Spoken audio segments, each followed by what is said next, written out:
प्रणाम मुखिया जी। खुश रह खुश रह। का हो, का हाल चाल बा? का बताई कि का हाल चाल बा? काहे हो? हमार लड़का आज 2-3 दिन से खाना नहीं खे खा।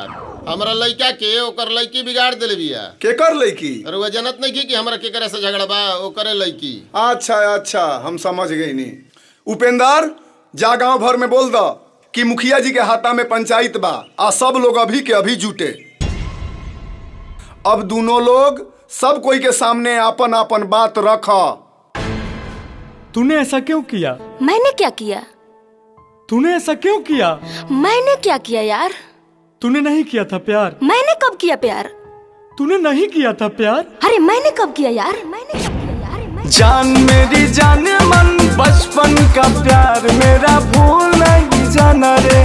जैसा मेरा प्यार है जान तुझे किया है, बचपन का प्यार मेरा भूल नहीं जाना रे। बकवास बंद करो। करती थी वादे कभी 7 जन्म के, रहेंगे हम सिर्फ तेरे ही बनके। पल भर में सारा इज्जत नीलाम कर दिया, अजीब लगते हैं आज तेवर सनम के। अरे बेटा तनी होश में बोल, ना तो सब जोश ठंडा हो जाई। हमार बेटा बिल्कुल सही कहता और जौन कहता एकरा के कहे दो, नहीं तो हमरा से बुरा कोई ना होई। शांत रह लोग। दोनों लड़का लड़की के बोले दो, ओकरा बाद फैसला होई। प्यार तो मैं भी तुमसे बहुत करती थी, लेकिन अब नहीं, क्योंकि तूने मेरे प्यार को बदनाम किया है, भरी महफिल में सरेआम किया है। बात मेरी मान ले, तेरा मेरा दुश्मन सारा ये जमाना रे।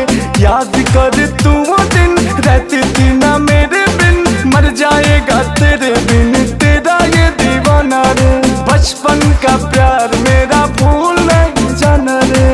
अगर तुम सच में मेरे से प्यार नहीं करती तो खा कसम और पूरे समाज के सामने सच्चाई बता। चाहती तो तू भी थी मुझे, अब डरती है जमाने से। बहुत दर्द होता है दिल में सच को छुपाने से। सोचा न था कभी होगा ऐसा मंजर प्यार का। अरे सोचा न था कभी होगा ऐसा मंजर प्यार का। क्या फायदा महफिल में खुद का तमाशा बनाने से।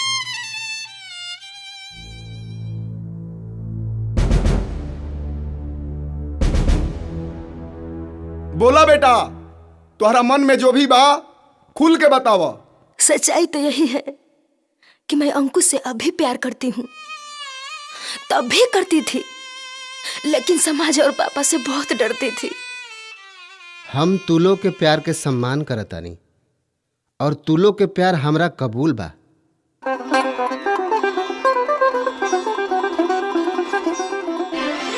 तू ही मेरी जान है, चाहे कोई जान ले